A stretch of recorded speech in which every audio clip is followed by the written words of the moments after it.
प्रिय छात्रों, आज मैं आप लोगों के सामने संस्कृत भारती भाग 4 का चतुर्थ अध्याय लेकर उपस्थित हो रहा हूँ। इसका शीर्षक दिया गया है जननी जन्मभूमिश्च। जननी का मतलब होता है जन्म देने वाली माँ, और जन्मभूमि का मतलब होता है वो भूमि जहाँ मेरा जन्म हुआ है। तो इस चैप्टर में यही पढ़ना है जननी और जन्मभूमि के बारे में। ये राम और लक्ष्मण दोनों भाइयों के बीच जो वार्तालाप हुई है उसके बारे में इस चैप्टर में दिया गया है। तो आइए हम लोग इस चैप्टर का पहला पैराग्राफ प्रारंभ करते हैं और इसको समझते हैं। रामः रावणं हतवान। राम ने रावण को मारा। युद्धम समाप्तम अभवत। युद्ध समाप्त हो गई।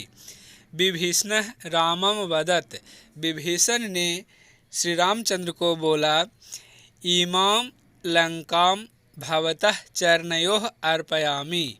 यह लंका आपके चरणों में मैं समर्पित करता हूँ। यहाँ मैं साइलेंट है, कहने का मतलब यह लंका आपके चरणों में समर्पित करता हूँ। भवानेव अत्र राजा भवतु। आप ही यहाँ के राजा बने। लक्ष्मणस्यापि तथा इच्छा आसीत्। लक्ष्मण की भी वैसी ही इच्छा थी।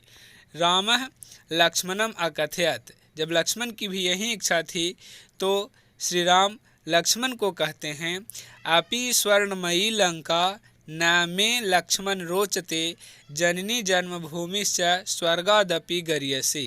कहते हैं लक्ष्मण, यह जो लंका है यद्यपि यह सोने की भी लंका है फिर भी यह मुझे अच्छा नहीं लगता है। क्यों? क्योंकि जननी जन्मभूमिश्च स्वर्गादपि गरीयसी। जो जन्म देने वाली माँ होती है और वह जो जगह होती है जहाँ जन्म होता है, ये दोनों माँ जननी और जन्मभूमि स्वर्ग से भी बढ़कर होता है। इसीलिए यह सोने की लंका मुझे नहीं भाता है लक्ष्मण, नहीं भाता है।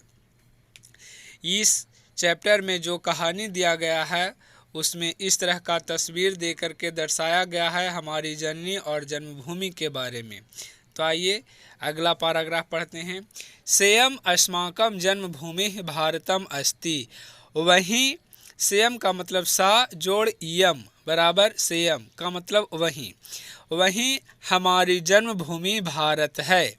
सुजला मतलब जो जल से भरी है, सुफला जो फलों से भरी है, सस्य श्यामला जो हरी भरी है, चेयम मातेव सर्वान अस्मान रक्षति।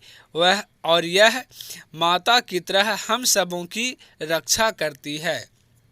भारत मातुः अंके पवित्रम जलम धारयन्त्यः गंगा कावेरी ब्रह्मपुत्रादयः नद्यः प्रवहन्ति। कह रहा है भारत मातुः अंके, भारत माता की गोद में पवित्र जल धारण करती हुई गंगा कावेरी ब्रह्मपुत्र आदि नदियाँ बहती हैं। हिमाच्छादितः हिमालयः, जो बर्फ से ढका हुआ हिमालय है, अस्याः श्वेत मुकुटमिव शोभते, वो इसके श्वेत मुकुट की तरह, सफ़ेद मुकुट की तरह शोभता है। सागरः अस्याः चरणयुगलम निरंतरम प्रक्षालयन्ति, और जो सागर हैं इसके चरण युगलों को यानी पैर की जोड़ी को, जो भारत का पैर माना जाता है, वो चरण युगलों को निरंतरम प्रक्षालयन्ति हमेशा धोते रहता है। मतलब जो सिर की तरफ उत्तर में हिमालय है वो श्वेत मुकुट की तरह शोभता है, और जो दक्षिण में सागर है जैसे कन्याकुमारी, वो जो सागर है वो भारत के चरणों को हमेशा धोते रहता है। भा अर्थात प्रकाशः। भा का मतलब प्रकाश। अतः भारतम अर्थात इसलिए भारत का मतलब प्रकाशे रतम अस्ति, जो प्रकाश में रत हो उसे भारत कहते हैं। एतेन नामना तद भूखंडम ज्ञायते, इस नाम से वह भूखंड जाना जाता है। यत्र ज्ञानस्य प्रकाशः निरंतरम प्रसरति, जहाँ ज्ञान का प्रकाश हमेशा प्रसारित होते रहता है। यम भारत भूमि, यह है भारत भूमि। देवतुल्यानाम ज्ञानिनां गुणिनां च भूमिरस्ति। कहने का मतलब यह भारत भूमि देवता के समान ज्ञानियों और गुणियों का भूमि है। अतः इयं देवभूमि इति कथ्यते, इसीलिए इसे देवभूमि कहा जाता है। भारत भूमेः गौरवं प्राचीनम उन्नतम चास्ति। भारत भूमि का गौरव प्राचीन और उन्नत है। अत्र जनानां विविधाः वेशाः बहुविधानि भोजनानि च सन्ति। यहाँ के लोगों का वेशभूषा विभिन्न प्रकार के हैं और भोजन भी बहुत प्रकार के हैं। मतलब यहाँ के लोग विभिन्न प्रकार के वेशभूषा को धारण करते हैं और बहुत प्रकार के भोजन को ग्रहण करते हैं। अत्र विभिन्नाः भाषाः ताभिः रचिताः प्रसिद्धाः ग्रंथाश्च विद्यन्ते। यहाँ विभिन्न प्रकार के भाषाओं के द्वारा रचे गए प्रसिद्ध ग्रंथ विद्यमान हैं। भरतनाट्यम, ओडिसी नृत्यम चैव भारतीय नृत्य कला। कहने का मतलब भारतनाट्यम, उड़ीसा नृत्यम जैसे भारतीय नृत्य कला न केवल भारत में अपितु विश्वे प्रसिद्धास्ति, बल्कि पूरे विश्व में प्रसिद्ध है।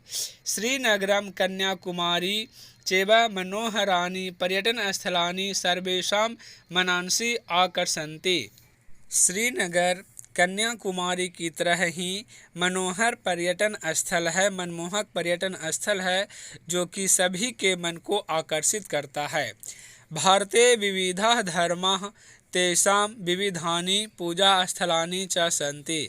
भारत में विभिन्न प्रकार के धर्म हैं और उन सब के विभिन्न प्रकार के पूजन स्थल हैं। जैसे हिंदू हैं तो उनके लिए मंदिर, मुस्लिम हैं तो उनके लिए मस्जिद, सिख हैं तो गुरुद्वारा, इस प्रकार से विभिन्न प्रकार के उनके पूजन स्थल भी हैं। परंतु एतस्यां विविधतायां एकता एव अस्याः भूमेः वैशिष्ट्यम् अस्ति। लेकिन इन विविधता में एकता ही इस भूमि की विशिष्टता है।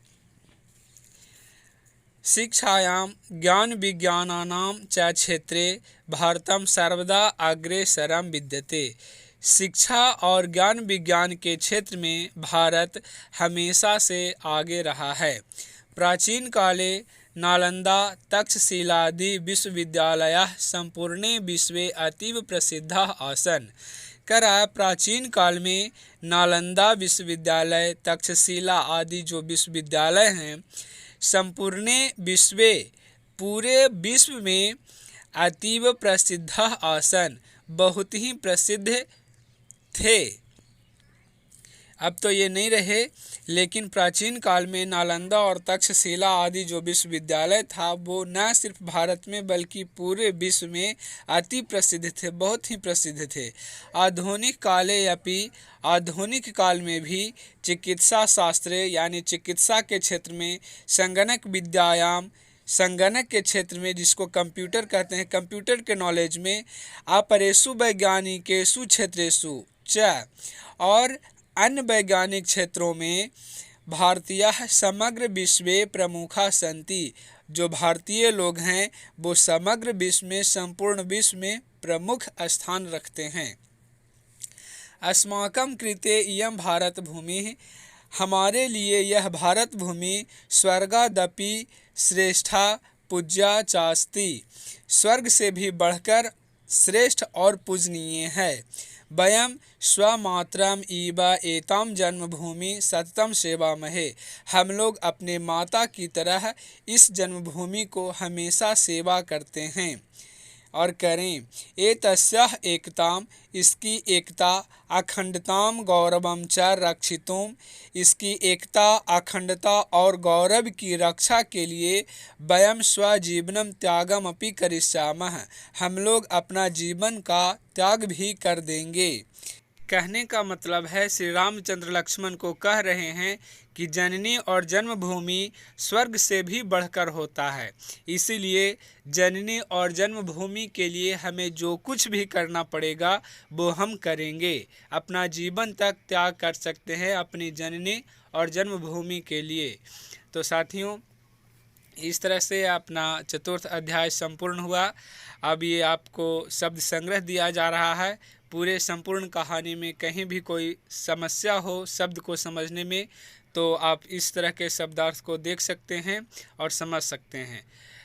अगर ये कहानी आपको अच्छा लगा होगा तो इसे लाइक, सब्सक्राइब और शेयर ज़रूर करें।